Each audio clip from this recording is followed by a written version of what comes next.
Anatomy. Nervous system, spinal cord. Neuromeres and spinal nerve roots. The spinal cord is divided into several tracts based on the spinal nerves and their corresponding vertebrae: cervical, thoracic, lumbar, sacral, and coccygeal.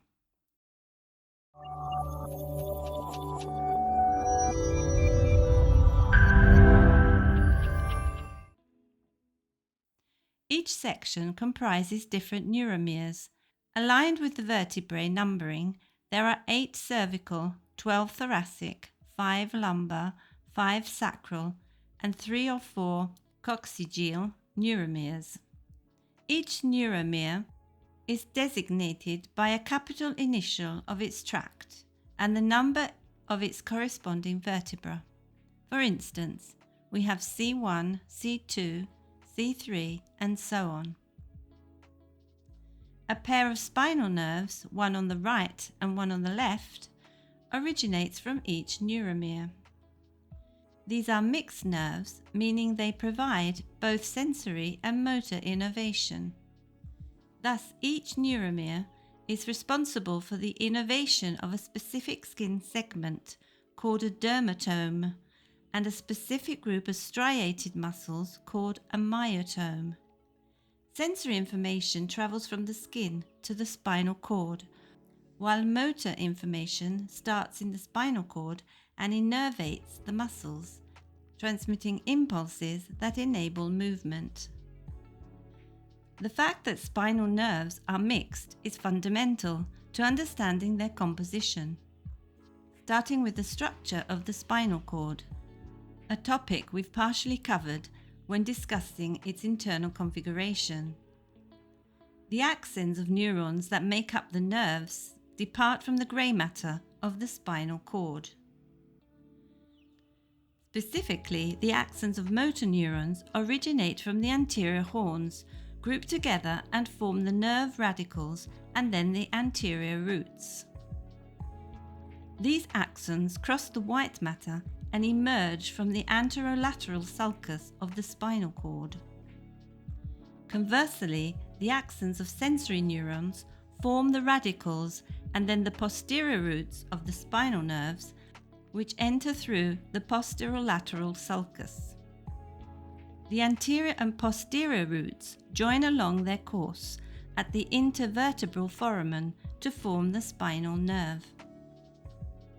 Along the posterior root, before it merges with the anterior root, there is a cluster of T-shaped neurons known as the spinal ganglion, which serves as an important point of contact with other neurons. At the cervical level, unlike all other segments, the spinal nerves pass above the corresponding vertebrae. In contrast, at the thoracic, sacral, and coccygeal levels, the nerves exit the intravertebral canal by passing under the pedicle of the corresponding vertebra. This also explains why there is one extra cervical neuromere compared to the corresponding vertebrae. Specifically because the first cervical nerve passes above the atlas. It is important to note that the spinal cord is shorter than the vertebral column. Consequently, the more caudal spinal roots descend varying lengths beyond the cord to reach their corresponding foramina.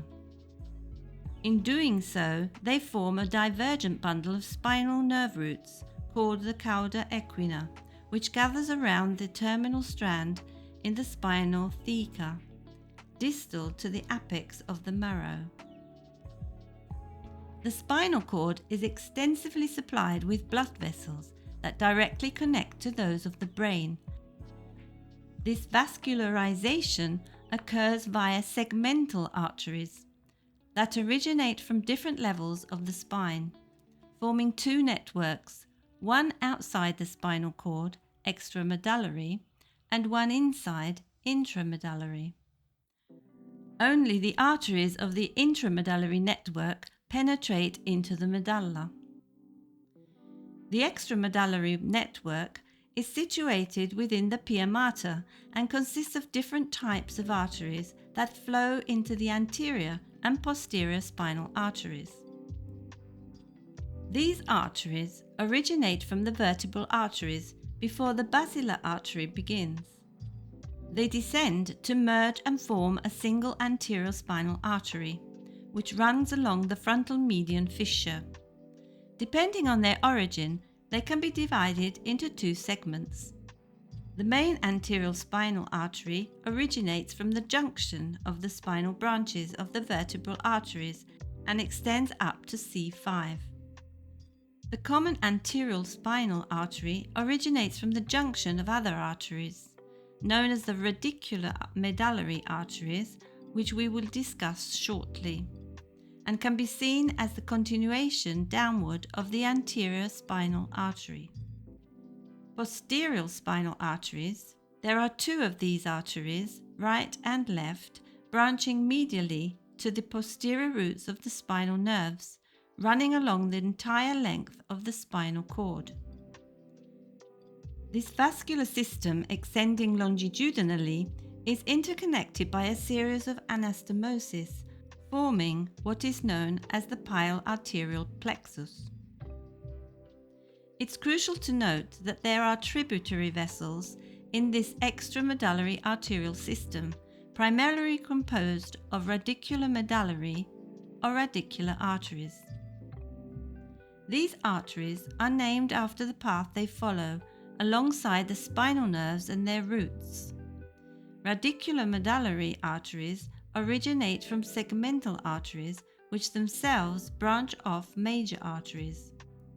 Vertebral, deep cervical, and ascending cervical arteries for cervical segments. Posterior intercostal arteries for thoracic segments, and lumbar and lateral sacral arteries for lumbosacral segments. After originating, these arteries travel alongside the spinal nerve into the vertebral canal. They then split into anterior and posterior branches, following the paths of the spinal roots before merging into the spinal arteries. The largest radicular medullary artery is known as the artery of the lumbar enlargement or greater radicular artery, or the artery of Adam-Kiewicz. It originates from the lumbar artery, follows alongside the anterior roots of one of the last thoracic nerves, and contributes to the formation of the anterior spinal artery and the posterior spinal arteries. The two posterior spinal arteries and the anterior spinal artery not only connect longitudinally along the entire length of the spinal cord, but also send out horizontal anastomosis branches beneath the pia mater. It is from these branches that arteries penetrate the spinal cord, forming the intramedullary network. The intramedullary network comprises central arteries, radical arteries, and peripheral arteries. Central arteries originate from the anterior spinal artery, dive into the anterior median fissure, and end in the head of each side's anterior horn. They supply blood to the white matter of the anterior cord and the grey matter of the anterior horn. Radicular arteries branch off from the posterior spinal arteries and supply the cuneate, fasciculus, and posterior horn. Peripheral arteries branch from the pile plexus and supply the white matter. They are further categorized into anterior arteries, which irrigate the anterior horn and base of the posterior horn, and posterior arteries, which supply the head of the posterior horn and send capillaries into the white matter. In the intramedullary network, there are no anastomoses. Instead, the vascular system is segmental, well defined and overlapping, forming a dense network of capillaries. Similarly to the arterial system, the venous system consists of two distinct networks, extramedullary veins and intramedullary veins. Blood is drained from the spinal parenchyma by radial veins. In addition to these, there are sulcus veins that specifically drain blood from the white matter anterior cord and the grey matter anterior horn. Essentially, the sulcus veins correspond to the central arteries in function.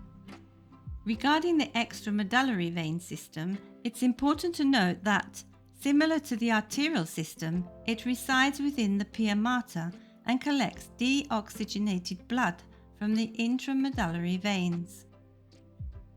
This venous system comprises two main longitudinal vessels, the anterior median spinal vein, positioned beneath the anterior spinal artery, and the posterior median spinal vein, which follows a separate course.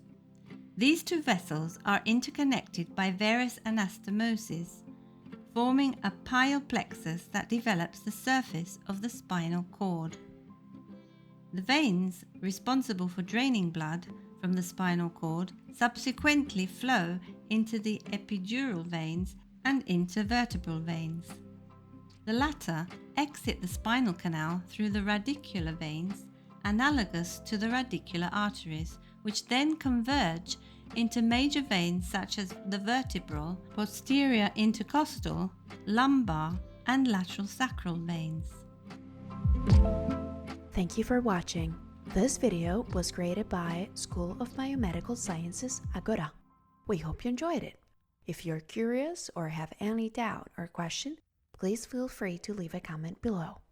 If you want to find out more about us or want to support our project, click on the following link to visit our website.